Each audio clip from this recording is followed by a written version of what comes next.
everybody, this is Richie from the Metal Cell podcast. First of all, I want to give a shout out to our main sponsors, Rising Suns, the award-winning brewery in Cork. So if you're around Cork, be sure to call in for a lovely pint if you're in the vicinity over the next few weeks. Summer is nearly over, and I have Aborted Earth in the house. I've got Jamie, Shannon, and Darragh. How are you? Ahoy. How's it going? How's it going? Thanks for sparing me some time, lads, and your busy schedules, no doubt. You get 5 minutes. I get 5 minutes. Collectively. That's 15 minutes. That it wouldn't even add up to the amount of times you've been on the show, Darragh. So if That's anybody fair. is accusing me of favoritism, you're probably right. That's fair. Darragh's a busy man. I am. I'm always busy, but sure, look, it is what it is. Yeah, I was just talking to Shannon before that. I was trying to think when was the last time Shannon was on, and it was the Ashiri one. I'm just wondering, were you on after that again, Darragh? No, I haven't Or been did on we do since a then. Horrenda one? I can't No, remember. Horenda's like in a weird stage at the moment. So yeah. Oh, I don't really? think Yeah. Oh, yeah, But- you lost the drummer, didn't she? we did, and we're trying to get a bunch of stuff out. So we'll be on the show to talk about Horrenda soon, though. Like Excellent that's stuff. good news. But It's yeah, all that's good. probably why. It's all good. It's all good. Okay, great stuff. And congratulations on your split EP, lads. Jamie sent me 2 of the tracks, and I actually bought it myself because I think it's class. Cheers. Yeah, Thanks for the support.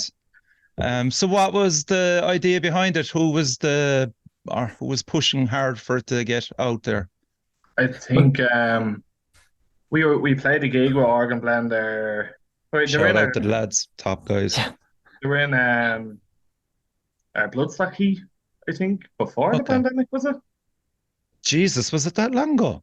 Yeah, Yeah. they were in a heat, and then we were playing a gig with them downstairs in February, Yeah. like a couple of weeks after that or something like that. I remember none of this. Yeah, no, it's just happened all the I time. remember none of this. And we were just chatting away to them and stuff like that, and we were all buzzing around and happy go lucky, you know what I mean? So, Mm. and we just said, sure, if we're ever both recording at the same time, like give us a shout, and we might throw a single out together or something like that. Okay. And then we were talking to Podrick, and we just said, sure, we'll do 3 songs each. Hmm. And throw it out together whenever we have. I think they were doing Timu Khan was their last. That was their album, was it? that was their release that came out last year, I'm guessing, because They were doing that at the time that we were chatting about it or whatever. So we were like, yeah, he was released that, and I think we were writing stuff for an album during the pandemic, and then we were like, fuck this after a while, you know what I mean? So then we had stuff like left over. And so then, you know what I mean? So then we said, sure, we'll use whatever. We'll pick the 3 best songs that we have at the moment that okay. are pretty much done, and then we'll do the split. So I think them songs are like pretty much recorded over the pandemic. Yeah. That's a lie, though. Oh. Our 3 They're- best, our best, you say our 3 best songs, but our cover of Frantic is not in it, which is absolutely Frantic our of best. Song. Metallica, Frantic. Absolutely. Okay. So, I mean, that's not on it. That's a crime. Well, you have been known to do a few covers. Like, I mean, the Ministry one was particularly interesting. Yeah. And see, the I like Frantic, that. Interesting. the Frantic Yeah. thing is funny because it started off as a joke and then became not a joke, and I personally really like it. Now we play it more serious than Metallica do. Yeah. Is that possible? Absolutely. There's better production. Yeah. 100%. Okay, fair And enough more then. drunk Darragh. That's true. That's true. So Shannon, let's talk about the 3 songs that you decided eventually. Was there maybe enough material for an EP or an LP during those grim times of COVID? Not really, because like I wasn't in a place to write anything. So Fair like enough. anything I was coming up, Jamie was throwing me all these brilliant ideas, and I was trying to work with him, and I was just like, I am basically just the well's dry. Yeah. So everything was coming out shit. There was like a good riff here and there, but I think these were the only 3 songs that actually that I'm happy with at all. Like Right. the rest of them, I haven't deleted them, but they're like in a zipped folder on a drive that I don't use. Okay. I think we've like 60 demos from that time, because I was doing a lot of demos as well. and like they were all like they're pretty shit, like, you know what I mean? Because I'm like not advanced at all. So, Yeah. like bare bones demo, and I think we had Mm. like Yeah. 60 tracks because I nothing better to do. So, Yeah. but yeah, I think like there's a good few ideas there in the vault, but we're just Yeah. you Yeah. know what I mean? You need to step away from them for like a couple of years before you can come back to it and be like, oh, this part was actually brilliant. I can take Yeah. that. And this other one matches. So And we it all together. it really affected you all in different ways, this whole lockdown. It seemed for you, Jamie, that it just inspired you to write a lot more material. Yeah, I was writing Okay. all the time. I did like a couple of like solo things as well during that time because it was just, you're just sitting there like, and then you're watching all this mad shit on the TV and stuff, and there's people dying everywhere. We were living in Smithfield in Dublin at the time. All right. Like you're locked down. I think I was walking to the shop just to do something, or walking around Dublin. There's only junkies. I had headphones on. They're just looking at a fucking Dawn of the Dead, walking around the place. And then there's like there's people in hazmat suits going into apartments. Do you know what I mean? And I'm just like, Yeah. this is the end of the world. This is amazing. hell. Like, And were you writing you know stuff what I mean? were you writing stuff for Catastrophe as well, Jamie, or was it just particularly Aborted Earth there? It would have been just Aborted Earth and then like any solo stuff that's coming out now.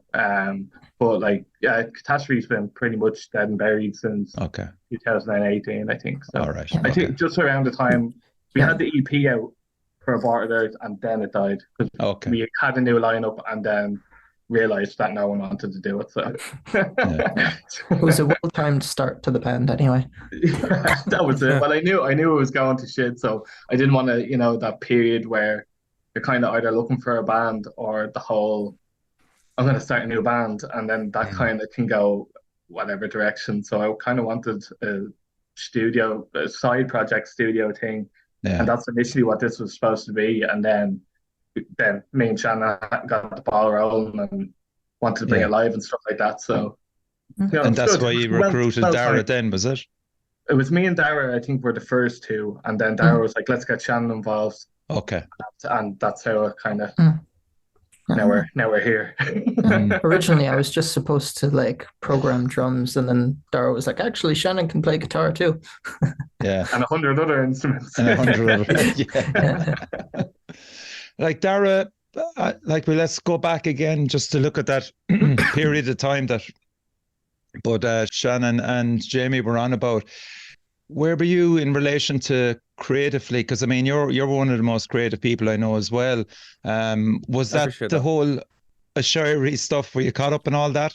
No, I mean, I appreciate the kind words, Richie, as always. But yeah, like with Aborted Earth, it was always kind of like it's just a bit of crack for me. And genuinely, that's what it is. So creatively, up until fairly recently, actually on the CP, I was actually a lot more involved than I normally was, which is weird. But I'm just like, yeah, I'll just drink 3 points and play these songs live, which is what I do. But yeah, other than that, like it's very limited for me. I was just kind of like, yeah, I come up with ideas here and there or structure certain things, but like it's mainly just what Shannon and Jamie say, and I'm like, yeah, absolutely, and then I just go and play them, and that's what happens. But the time you're talking about specifically would have been what, 2019, 1920, yeah.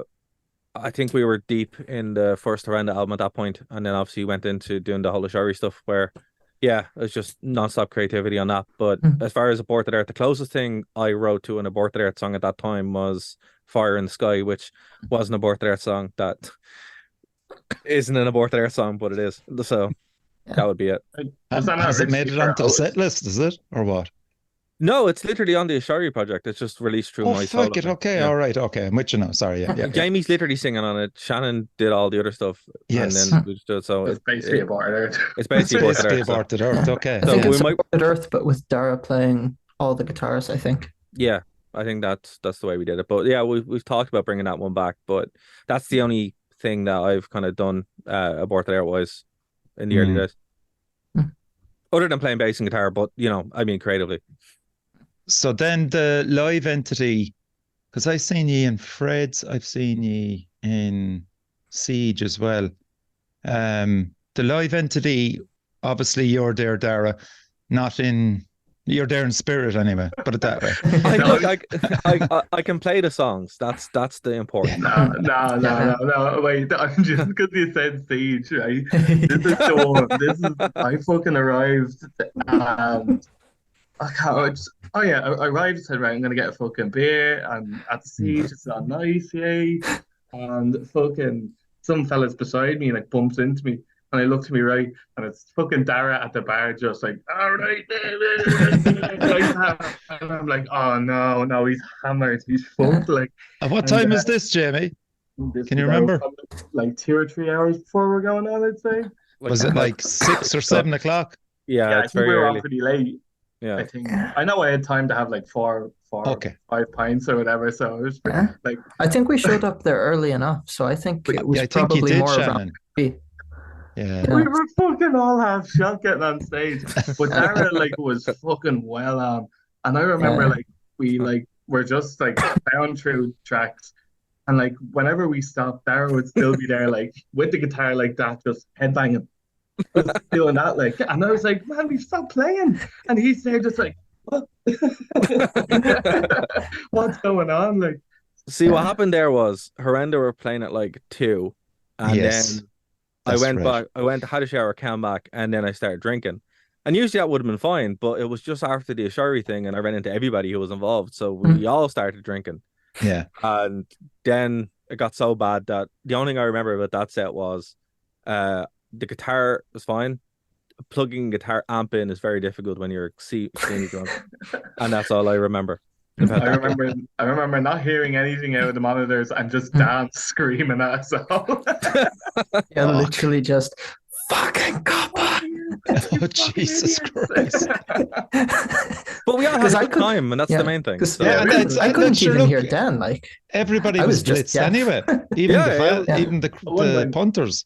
Yeah, we had one lad come up to me and my brother afterwards, Ian, the bass player. And he was like, "You're the only band here that can actually write a song." And this man was like falling all over the place drunk as well. And I was like, he was our key demo.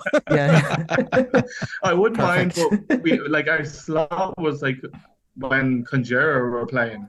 So like the people who were there was like fucking 7 people there. So you don't mind that. Like it's basically a glorified practice session at that stage. You know what I mean? Like, so. Yeah. But only that we were way drunker there than we would have been at a practice. So. Yeah. And speak for yourself. Yeah, there you go, Shannon. I'm always drunk with the same brush. Fuck's sake. So the next time I saw you then was when Horrenda and Aborted Earth played Fred's. Would that be right? No, that's weekend where Aborted Earth was playing the Friday and Horrenda was doing the church gig on the Saturday. Mm-hmm. So so that's I think we were playing with who were we playing with on the Friday? The Cork one. Yeah, it was a good night anyway. Whoever it was, was it the Crawling? Was it? No, that was Horrenda. That was a Horrenda gig. Okay. It was Dalskak. Dalskak was there. Yes, that's correct. Yeah. But there wasn't I don't think you were headlining though, were you? No, I think we were like second on. I think it was. So I can't remember. I remember Dalskak because I remember being amazed by the guitar player. Yeah. The little dude. Keane. What is it? There's Keane. He's bass. Keane is bass. Yeah. He's tiny. Like, do you know what I mean? Like, I can't remember his name. Was it a Pomney that were playing as well? No. A Pomney might have been. It was a hardcore band as well. They were Archives. Yeah, that was their tour. They were savage. Yeah, that's who it was. Yeah, that's who it was. Yeah, sure, they were fucking excellent. Yes, they're lunatics. Yeah. Shout out to fair fuck's sake for your memory there, lad. I would not have guessed Archives. No way. There was someone else though. I think it was a Pomney. Oh yeah, they might have started it. I think they kicked it off. I think they were on. Yeah. Then get Dalskak and then Archives. Yeah. It was a great night anyway. Yeah, well, it was savage. That was really good. Yeah. Good mix of music. Like, I love playing Fred's. Fred's is like always a good time. It really is. Yeah. I'm the total opposite. I hate playing frets. Actually, after our last gig, I told Jamie we're never playing frets again. But that's because it's down the road for you. For us, it's like 3.5 hours away. So yeah. So for you, it's a novel experience. For me, it's like, I'm always sweaty when I'm in here. Can't breathe. And literally the crowd are up against you. Like it's just fucking jointed. And there's no on-stage monitors. They never use the on-stage monitors. And there's only one by the drummer anyway and the vocalist. So for me, I can never hear on stage. I'm just going to get fucking in-ears at this stage. Like, I can't hear shit anymore. Like, mightn't be a bad idea, my man. Jesus. But let's talk about, like, because we'll go back to the Split EP because I want to play a song off it. But you also did a Split EP in 2019 with Excruciating Euphoria. Oh, yeah. That's Jack Greenman. Yeah. He just dropped another album there. I saw it.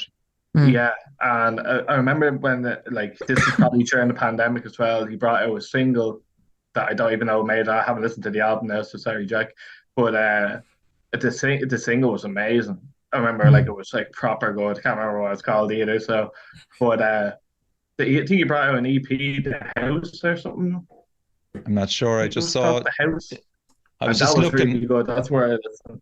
Definitely. Yeah, I was just looking for him there today, and I noticed that he'd a new album out.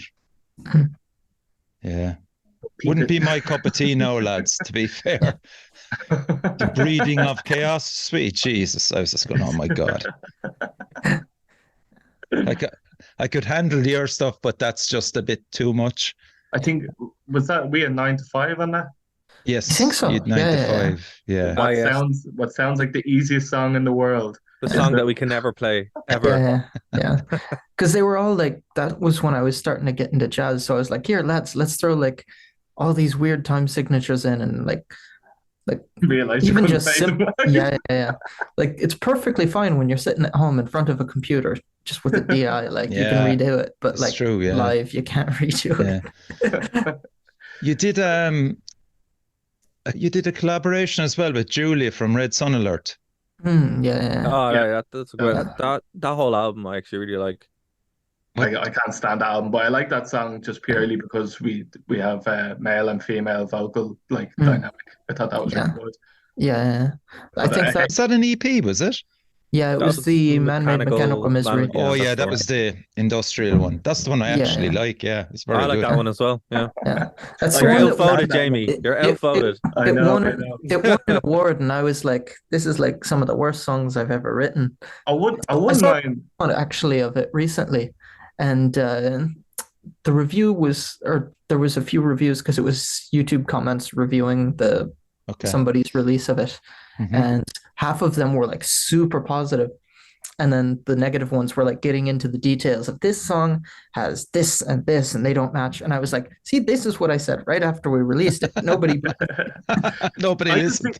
I think it was one of them things where we just spent too much time on it. Yeah. Do you know what I mean? Like we over polished it, removed parts that we did loads and like okay.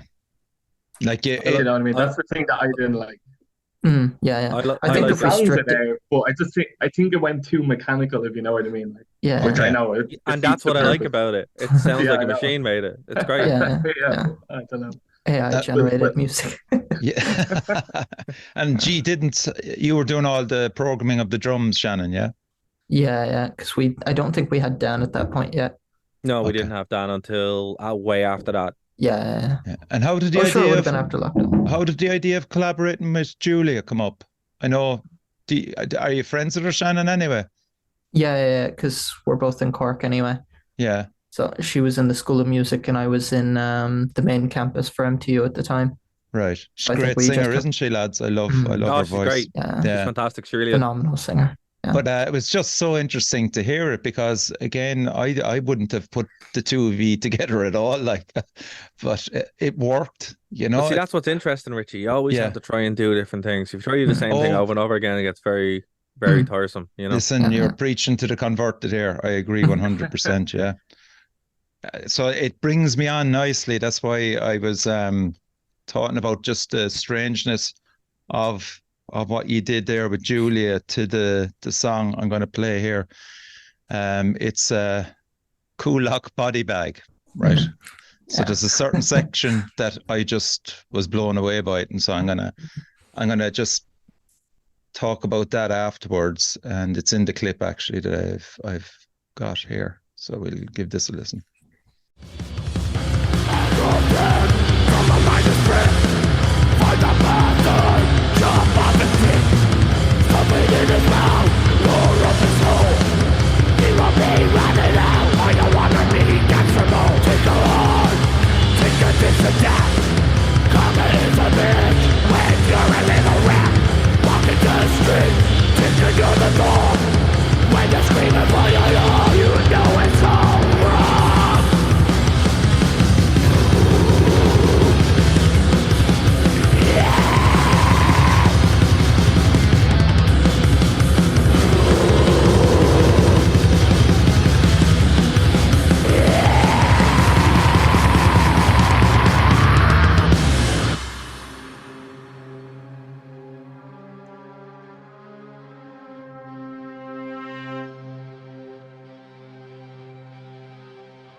See, stuff like that makes me so fucking happy. That somebody had the brainchild to go, let's stop this, let's fucking do stuff that will just fuck people up. It's just so brilliant. I love it. It's how it's written. You know, like pretty much all of it goes to Shannon, but Shannon will send me the tracks. Actually, no, we're going to be honest here. I'll forget about the tracks for about like 6 weeks. Jamie will be screaming. Jamie will be screaming in the group chat going, where the fuck are the tracks? And I'll be like, yeah, I'll do it. Then I forget about it. And then I'm like, oh shit. So then I'll sit here, there'll be like a demo or whatever, and I'll have like it just there, and I'll just sit there with a guitar for like what, 3 or 4 hours and just work through stuff. And then the way me and Shannon do it is either we have like the majority of the song ready, and I'm like, look, will you tab it out, or will you give some kind of ideas, and then I'll add to it. And it's that kind of back and forth on an already phenomenal structure that Shannon has laid out. Mm-hmm. And then we'll just throw ideas back and forward. And it's something you can't do. Like, correct me if I'm wrong, Shannon, but you can't really do it in a studio. Like, you can't, because time is money. You can't just sit there and go, oh, like, I mean, when you directly compare the way, actually we did it on the horrendous stuff that's coming up. Thanks again to just having time in the studio. But when you go in and you're paying for a block of time, basically, right, you have like 2 days to do a single. You're not going to have that amount of freedom really to do it. Now, again, should it take me 6 weeks to do it? No. But it's just, you know, actually sitting around and doing it for like 4 or 5 hours with a guitar and just kind of seeing what works, what doesn't work. That's how you get that. And then Shannon will go in and do a phenomenal mix or play around with it. It's 100% that method of songwriting, which either a lot of guys don't have time to do it.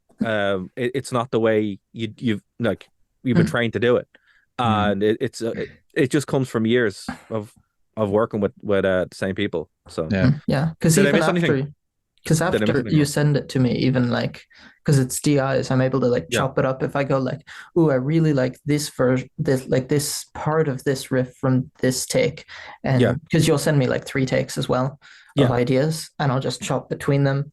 So like even sometimes I'll just like do like, okay, I don't necessarily think these are perfect parts, but I'll chop out different bits and make something that really works in that part. If Yeah. there was like, But let's not lose sight of this song, because this is what I will really want to know is what happened that made you go, let's slow it right down, and then it seems like, is there like that process? Yeah, but that exact process is how you get there, because like we'll have a song that's written. We'll take this one for example. When this was sent to me, it was the demo, right? And I was like, right, we'll just do a bit more lead here, and then Shannon obviously took it and slowed it right down and see what worked and what didn't work in that. And it comes from that iterative process where you're not just going, this is exactly how it's written, do it that way. It's like, no, let's actually figure it out. So that's why that happened. There was just a big gap about this big in the file. And I'm like, okay, I don't know what's down there, but I'll do some ideas over it. And then after that, Shannon the short answer is Shannon's incredible. And that's it. I just came out with incredible ideas. Yeah. That's actually the second iteration of the orchestra as well, because I lost the original segment that I had in there. So I went back and just did it more cinematic as well. For them tracks, though, when we were doing the second album, Shannon was saying that basically the well was drying up, like, so we had a different approach, as well as it was like a conveyor belt type thing, basically, that we like set up. So like I think I wrote lyrics before any music was written. So it would be like, let's say a verse, and I'd have like fast death metal part or whatever, and then it would be chorus would be blast beats, grindcore riff. You know what I mean? Like something like that. So to like inspire Shannon, like, okay, so that's the structure of go with that type thing. So I think for that, I think I just had like, I probably just put down breakdown or whatever, like to slow it down or whatever, and then Shannon came up with the orchestral bit. I think you had like quiet bit or something written in the notes, and I was like, shit, I need like 16 bars of a quiet bit. What the fuck do I do here? Okay. And what instruments did you use, Shannon, on for that quiet bit? Like, I was actually using the Contact libraries for that one, because the Spitfire Contact libraries, right? Because I had just started properly doing orchestral composition in university and stuff. Okay. And I was like, actually, that would slow it down. That's something different. Not a lot of Irish metal bands actually use proper quality orchestral stuff. Like even symphonic bands usually use synths for it. Yes. Which I personally don't like the sound of. Yeah. I was like, just use an actual orchestra. Makes way more sense. We have a track, like a demo of a track that's like pretty much like 95% done, which has a load more orchestra stuff in it. So I'll send that on to you as well, because you might like that as well.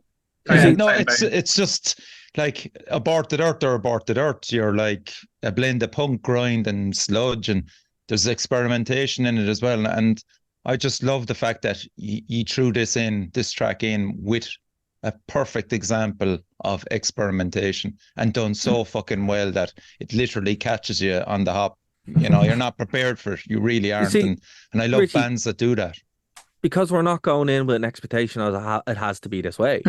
Every time we're going in, it's like, look, we're not a band that goes into a room and practices. Yeah. Every week. We're just not. We practice 3 times a year. Yeah. Maybe. Max. Like, we did the entire Metal to the Masses last year without practicing once.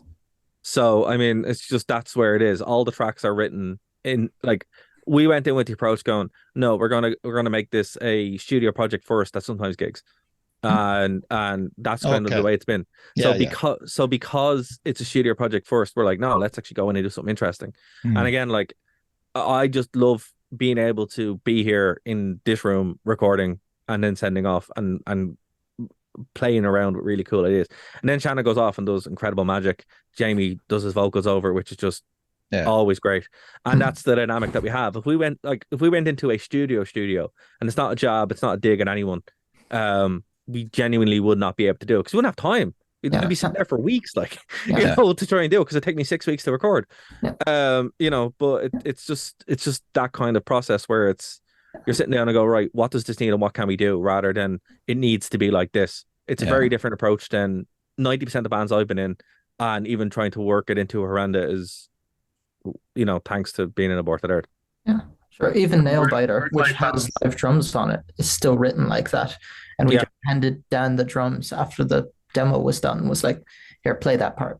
Yeah, exactly. And that's why people like, oh, it doesn't sound like anything else. It's like, yeah, because it's completely different. It's because like when you're in a room normally and you're jamming out a track, there will be that back and forward that happens in the room where it's just like, I like that part, I don't like this part, let's remove that. Doing it this way, you think you wouldn't be able to do that, but it's like, no, actually, because we all really know what we're doing, or there is that kind of overall vision, you're able to just slot it in. And that again comes to the leadership of Jamie and Shannon. Yeah. Let's talk about the lyrics, Jamie. Yeah. For Kulak Body Bag, which I hope someday is analysed by an American professor or something like that. So it's bag of death from a mindless prick. Find that bastard, chop off his dick, stuff it in his mouth or up his hole. He will be ratted out by a wannabe gangster mole. Only somebody from Dublin can write that, man. Social commentary. And one way, you know what actually really pissed me off? You know the encyclopedia metal thingy? Oh, yeah. Yeah, where our lyrical content is listed as humorous, right? And that fucking pisses me off, right? Although it's tongue in cheek and shit like that. That's probably the most serious song that we actually have, even though the lyrics are kind of like tongue in cheek, or like, you know, if you look at them and read them like that, you're gonna go like, what the fuck, like, or laugh or whatever. But that's actually about the murder that happened in Kulak, that whole song, like, you know what I mean? So it's from the perspective of I don't know, like, you know, like that one gang, of the lads in the gang life. Yeah. So basically what happened was someone got murdered in Kulak and was found in a shopping bag, basically. And like was found by, I think it was like the mother and daughter or something, like found you know, the kid or whatever had been left in a bag, basically, like in the middle of Kulak. So like the lyrics, although they're basically about catching the person who did it. Do you know that sort of way? So because like obviously it's horrific, like, but it is. Yeah. So that's actually that song's probably a most serious song lyrically, like with the idea, you know what I mean? Yeah. So not executed, but the idea is there. Do you know what I mean? So basically, it's about killing someone who's in that life and who's killed someone of yours, like, you know what I mean? So look, you know, it's on your doorstep, you know, I mean, and I'm sure there's plenty of rappers have made millions out of describing how their friends have been shot up in fucking, what would you call it, drive-bys and stuff. So yeah, I mean, it's something that you can relate to, unfortunately, you know, but like, and I know the actual murder you're on about as well. So yeah, Kulak Body Bag, but it's just the lyrics are fucking great. I got a great laugh out of them, you know. It's just like, cool. This is a guy like, that's living there. Well, like the Conspiracy to Kill song off that off our side of the split as well, that's like a generalized song about the pandemic as well. So that was writing in the middle of the pandemic, kind of like, because you were hearing like conspiracy theories from left and right, you know, you didn't know what to believe, what was kind of going on, like there's a test in us as a, you know, population and all this stuff, like, so like the lyrical content from our split is probably the most serious that actually has ever been in terms of like social commentary and stuff like that. Okay. So I want humor removed from our encyclopedia metal thing. Man Bear Pig is actually, you know, a serious threat too. 100%. Mambo Pig. Man Bear Pig. We have Al Gore is like Al Gore, like that's my favorite song to play on the whole set. But it's about it's a South Park reference. So you have to keep humor there though, Jamie. Yeah. There's too much humor. 100%. There's too much humor in the band. But yeah, no, like I think like musically and also lyrically, like, yeah, we're moving towards a more kind of like serious approach, and that kind of makes sense, you know. Yeah, and again, you know, a track like Nailbiter as well, very different, and I think you're doing the right thing there with a track like that. It's fucking ferocious, but there is room for experimentation through it, and you can feel it, you can anticipate it almost as you're listening to the track. Is that a good indicator of where you're going musically wise at the moment? The tracks like Nail Biter? I think so, yeah. I think it's like find that balance of like you kind of want to keep that like raw aggression there, like, but you want to kind of, I think from the approach of like having like some sort of like emotional provocation, like, you know, like kind of dry emotion in that raw aggression, like. So I think from that song anyway, I think there's a nice blend of kind of, I don't know what way to, like the room that we leave is kind of to make it up for yourself on what emotion you feel.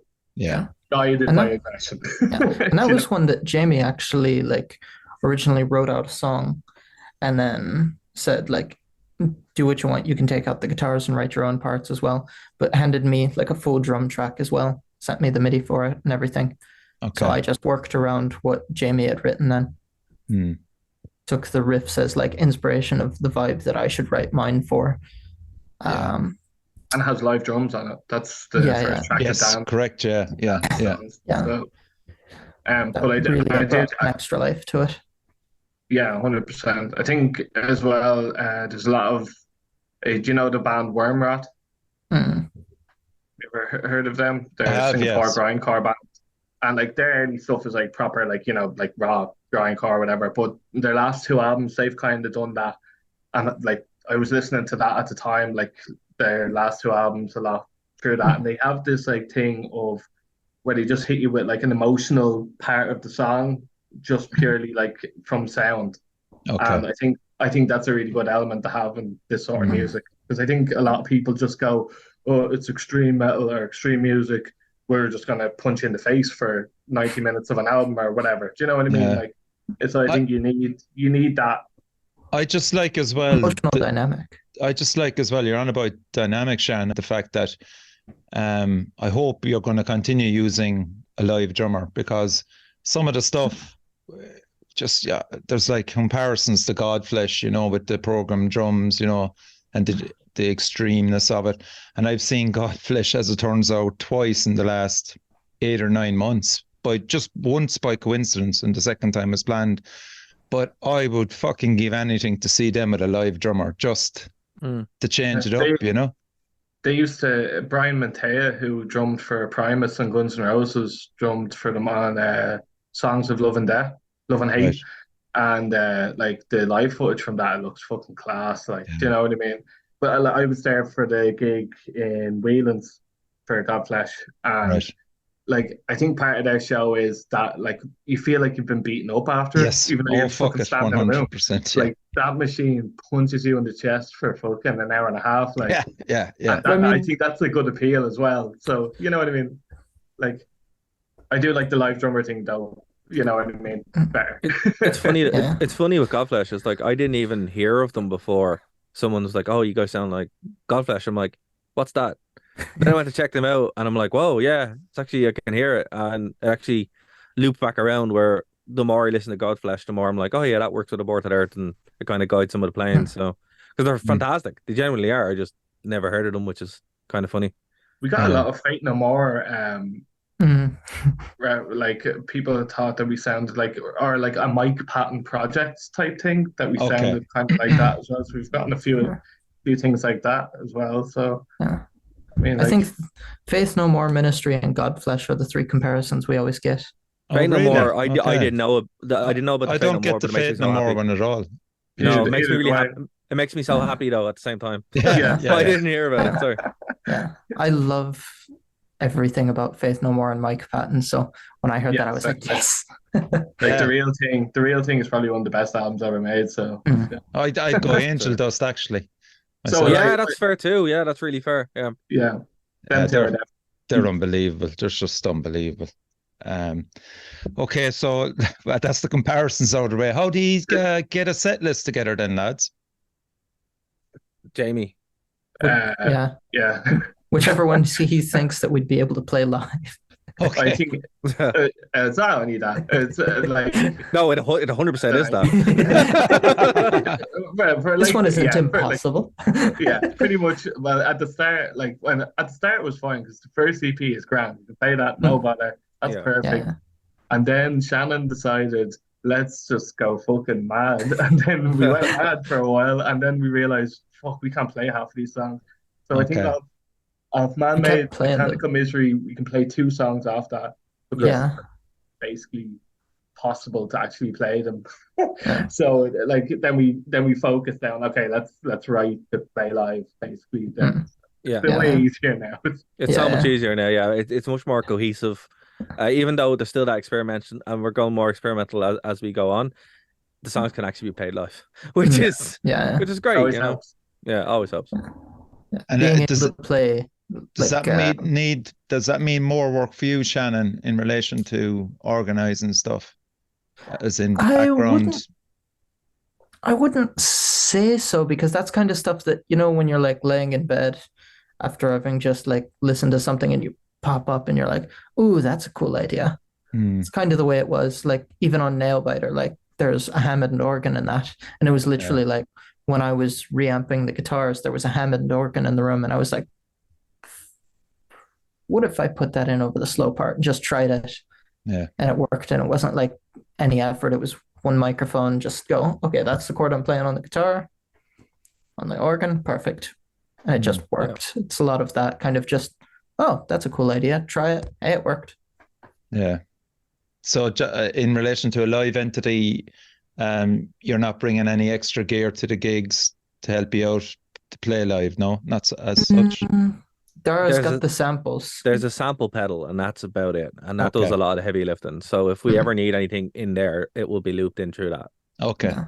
Okay. So that's fine then. It just depends. Yeah, it works fine. Like as I said, it's a lot of what we do live basically is one thing about when you do this kind of music, you can suffer from a band being very thin, right? So you go see a band play with one guitar or whatever, it could be quite thin, or you go see a band that uses a lot of samples, it's extremely thin, and that's what we tried to go, look, we can't do that. Like when you come see us play, we're gonna batter you, like, yes, and it's going to be, but that would lose if the arse falls out of it the minute Shannon stops playing, or the minute I stop playing. So we do try to, when we're working these live, we're like, right, make sure the bass is nicely there and punchy in the mix. My guitar is complementing the bass, but also picking up some of the leads, and then Shannon is working on the leads, and that's kind of how we balance it out. Right. And then if there is any holds, we'll be like, right, we'll throw a sample in there or some kind of parts in there, and that's how we do it. Because if you do it any other way, you're either over relying on artificial things, as in like bringing a laptop or whatever up, that can fail, and then you're fucked. Yeah, exactly. Which has happened. Like at least with the pedal, it's like, yeah, that thing can fall off a building and still be fine. Yeah. So like it's in bits. You should see the state of it. Like, and it survives. And because we do it that way, what you get from an Aborted Earth experience live is going to be, unique and standalone. Yeah, rather than I like the way that basically like when you see us live, basically you're seeing like the tracks or whatever, and they're a tiny bit different than the recorded stuff that we do.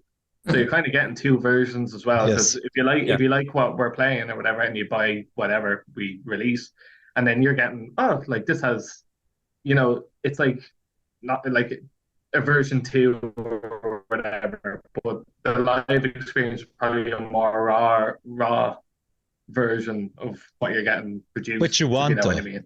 Yeah. Like that's partially because I forget how the song goes, 100%. And I have to relearn it afterwards. And it changes in that process. Shannon's set list is always the funniest thing in the world. It's just like notes. Starts here. It's this song. And I may have one here actually. Yeah, it's like it's fucking incredible. Arabic, like Arabic. Dude, yeah. It's like frantically. You can see the amount of notes on there, like. Oh my god. Okay.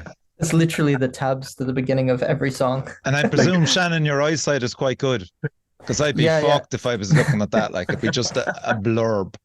Yeah, that's the handy thing about having perfect vision. So I don't need to walk over to the amp every 30 seconds to look at what's the next song.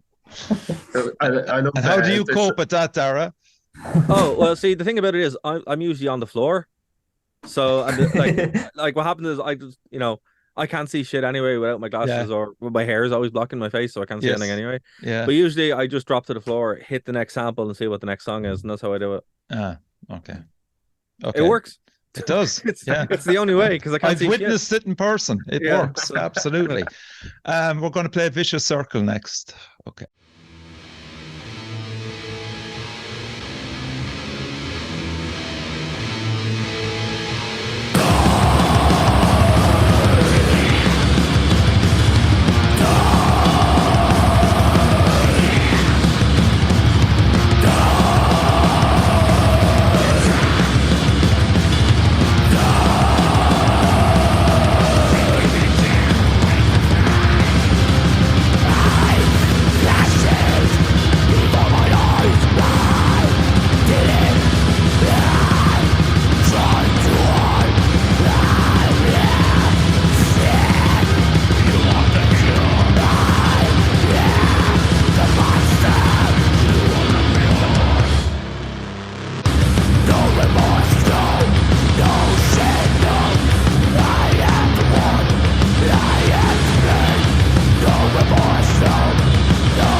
Class.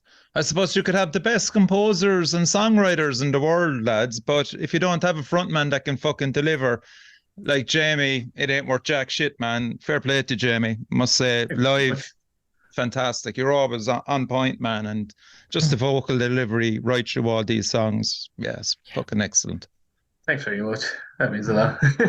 No, man. Fucking listen to music now for 40 years. I know. Who are your heroes? We did talk about Mike Patton, but is there any particular ones that just really inspired you to kind of deliver it that way? Probably Kevin Sharp from Brutal True. Brutal True would probably be my favorite band. So that makes sense. Yeah, fair enough. So kind of, he'd definitely be, like the highs, like and stuff like that. He would definitely be probably a big one there. I don't really know. Like, he's definitely one. Yeah, would be a huge influence. I don't really know. Anything off center.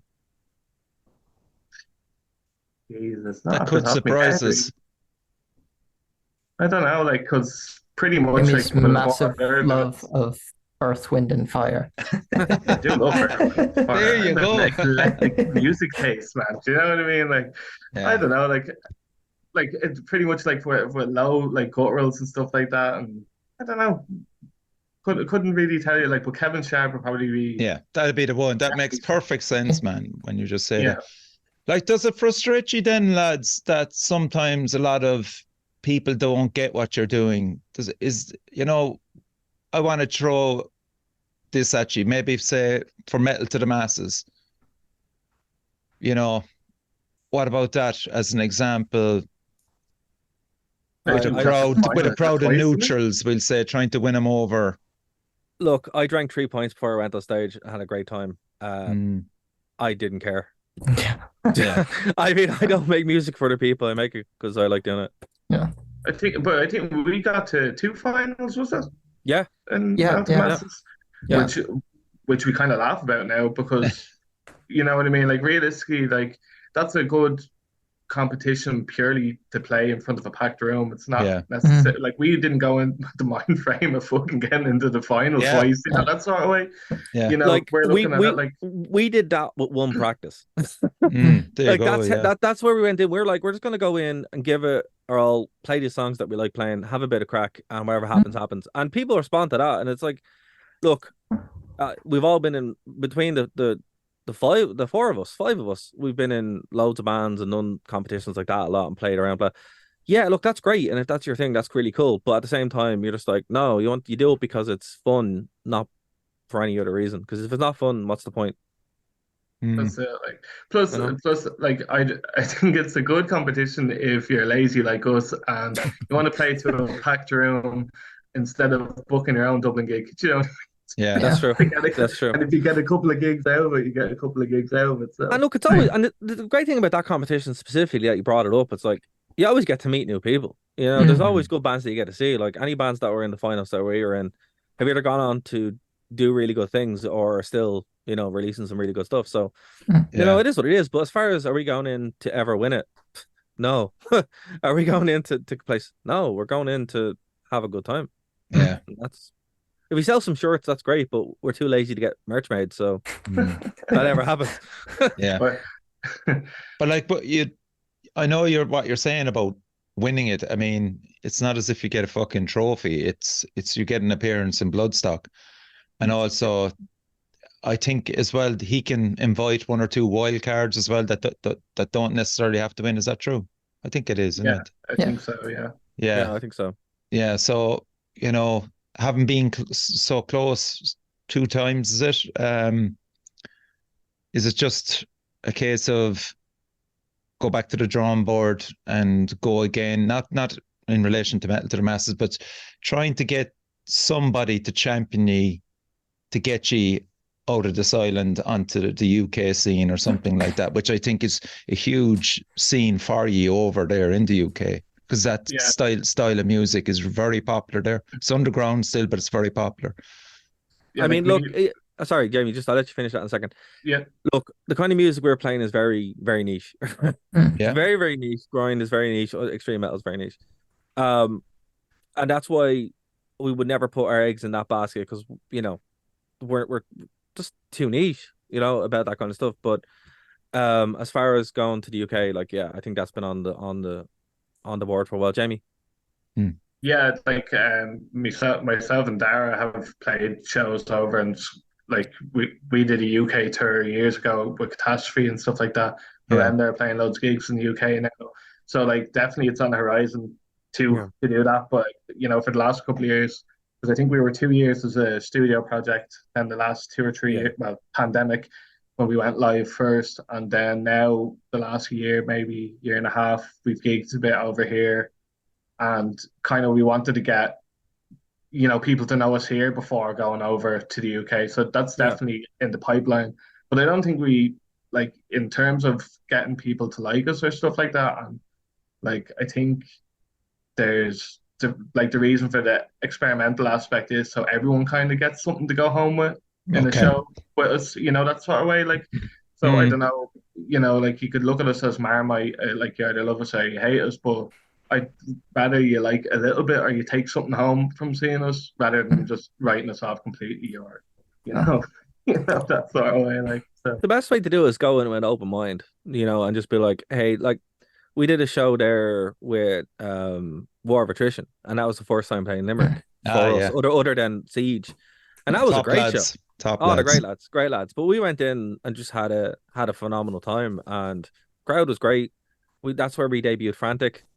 It was brilliant. Was that in Pharmacia, was it? It was, yeah. That's a great venue. I really like there, actually. Yeah. And I have to shout out to the Limerick scene as well. They're like so nice. But you know, going into that, we were like, even with that cover, we're like, look, this is probably going to be a train wreck, but let's go in and do it for the crack. And that's how this band kind of runs. It runs either on cool ideas or trying out new things. And if people love it, great. If they don't, well, it's just like, well, you know. Yeah. Whatever. You know what I mean? Like, I think the tongue-in-cheek aspect of us is like, if all else fails, you get a laugh out of us as well. That's it. And that's where it comes down to. Yeah. Like, once we're entertained, that's kind of the main thing, you know, because we all have like our serious projects or our serious things that we've done. With Aborted Earth, it's like, no, this is just where we get to have a bit of crack, you know? Yeah. But sometimes it's serious too. Yeah. Shannon, what's your opinion on that? Yeah, no, that's kind of how I treat it. Like, That's why I like throwing in, like, when we were doing the 80s stuff back kind of before and during lockdown. It was just like, yeah, this is something weird that people don't mix synth pop and grind. This is hilarious, but it's also sounds cool. So like people will either like it and go, oh, this is the best thing ever, or they're gonna look at it and go, hey lads, this is fucking hilarious. Yeah. Or shit. Yeah. Or shit. Or all three. Yeah. And then it's even better again. The trifecta, exactly. You know, I do think what Jamie said there, it's like, in all seriousness, we do trying to go for, you know, something for everyone. But the thing about it is, if you're trying to please everybody, it's just never going to happen. Well, yeah. No, it is a niche there. It's just the way I'd look at G now is that I would love for you to just get the attention. Now, okay, fucking a record label isn't the be all and end all, but I certainly think that they could actually get you to people further away. You know what I mean? That there's a scene out there for you, and I think what you're doing is fucking excellent, and that scene would really welcome you. But it's where to find the scene, and you get that through probably a good distributor or a record label that might have a few acts. Not quite the same as you, but like you have a song called Corrupt Moral Altar. That's a band that are fucking right up your avenue. I don't know, you wear that. It's your man out of Naplam Dead, the guitar. Naplam Dead, yeah. Yeah. I don't know what fucking record label they're on. I had them on the show, I can't remember. But, you know, something like that, from my point of view, it's frustrating to see just do your thing, as you said, niche, but there is a lot of people in Europe and further afield would really like this music. And how do you get to them? You know? Yeah, that's a fair question. Yeah. Like, I always go from, like, we're open for anything, you know, that sort of way. Like, so, like, I don't know, it's hard to get noticed. You're on the internet or whatever with, you know, billions of people who could potentially look at your stuff, but, you know, you're dropping the ocean as well. So, oh, absolutely. Yeah. It's just a frustrating thing about it. The hard part is getting people to continue listening. Because like my dad grew up in the don't say the US, 80s. Just like... no, the US hardcore scene. Like okay, yeah. And he showed some of our stuff back, I think during lockdown. He sent it on to all his old friends in the hardcore scene over there. Like old school hardcore, not like knocked loose kind of hardcore. They're like talking about Cro-Mags and Agnostic Front, that kind of hardcore. And they listened to it and they were like, this is fucking phenomenal. And then of course, they listened to the one thing once and that was it. Like holding the attention is the really hard part. And then it's like doing shows and stuff like that. I think for a lot of bands, particularly, you know, in Ireland, we are an island. You know, that's the thing, you know, and you're kind of starting from scratch, going into UK and stuff. So it's definitely, as Jamie said, it's something we're open to. But as far as actually like doing it, it's kind of, I think every band in Ireland at some point has the realization that they need to go into the UK. They need to tour there. And it's just, we've talked about it.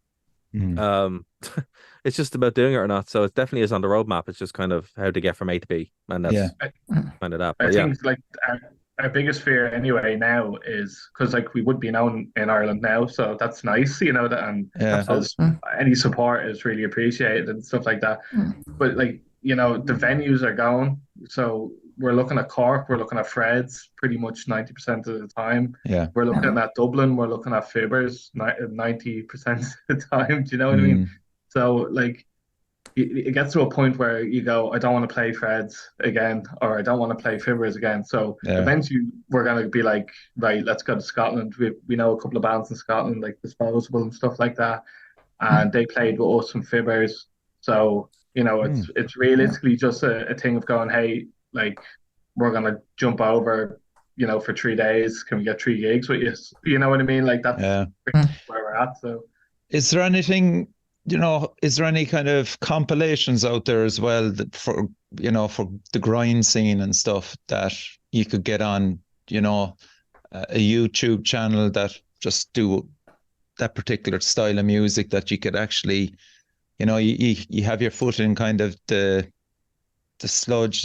There's a bit of punk, there's grind as well, you know, and you know, I think it's just frustrating that there's definitely some some way of getting to more people, be it through a compilation or a fucking Spotify playlist or something that you mightn't necessarily have thought about. I know, like, I always think of Curse Monk Records, like they're extreme, and they're Roger's a fantastic guy, but you know, he's doing it for bands in Europe and 2 or 3 bands from Ireland, Tombs, for example, and Nomadic Rituals, and he's actually getting them into countries there with more listeners, you know. So it's just something for you to think about, you know.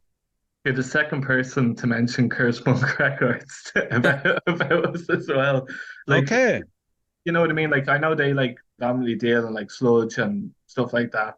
it's just an example of a guy that's doing it well. Yeah, exactly. You know, like I think we definitely need someone, you know, to back us in like that respect. Like, you know what I mean? You can only carry yourself so far. Oh, definitely, and it's down to the likes of yourselves then, Shannon, to, you know, push hard on social media, and we all know what a fucking drag that is at the best of times. Exactly. I think like pretty much all of us wouldn't even be on Facebook if we weren't in bands and stuff like that. You know what I mean? So and look, and the thing about it is, like, in Ireland, everything is done. You need someone, you know, like you can't do things by yourself at a certain point. And, yes, that's exactly it. You just hit a ceiling, Darragh. Yeah, you just hit a ceiling, exactly, and that's why you need something else. And it is just a case of, and that goes for anybody really. It doing anything, not just in a very small metal community. It's just because Ireland, you know, we hit that the literal water and the figurative ceiling where you do need that kind of bit of help. So definitely a good show. The UK is usually when you break past that ceiling then as well. So having somebody lift you up to the point where you can spill over. Yeah, there's plenty of independent labels in the UK that have all been inspired by Eric and other record labels like that, Peaceful, you know. So it's just worth thinking about. And to know what, maybe the best thing is, lads, is just not even think about it and just fucking release a killer EP or album during the year. That's what we've been trying to do, you know, because what I will say is you can get bogged down in that kind of thing, or the politics or anything like that, or you can just be like, I have this weird idea, let's do this, or you can just sit there and write the best songs you can. And I think that's just what we've been trying to do. Exactly, so, You know, honestly. And judging by the split, you're right on track, I think, myself, you know, and congratulations on that. And, you know, don't forget the likes of Nailbiter as well, man. That's gold, what you did with that track. So all I can do is wish you the best, and thanks a million for coming on the show, lads. Thanks very much for having us. Thanks for having us. Yeah, it was great having you on. And have you anything coming up gig-wise that you can shout out now that you know of? Or no gig-wise at the moment. You're open to gigs, though, if there's offers there? Yeah. We are indeed. We just need around 6 weeks notice for Darragh, that's only recording. That's only recording, to be fair. We're currently doing an EP now at the minute, and Nailbiter was the single for what that EP is going to be. Excellent. This is genuine. This is genuine news to me. This is genuine news in the studio, and the whole thing was written. I've done a good few demos now for another album coming out. So okay, you know what I mean? Good to hear. I guess I'm going to have to do a bunch of recording. You will. Yeah, looks like it. You've got looks like 6 tracks to record on. Oh well, so it'll be out in 2 years. Yeah. Well, Shannon, it's not as if he can't fucking say he doesn't remember it. It's on the show, man. There you go. That's it. Yeah. There you go. Just send him a link every once in a while. Every time. Yeah. So Shannon, Jamie and Darragh, thanks again. Give a shout out to Ian and Dan, and as I always say, support your local metal scene.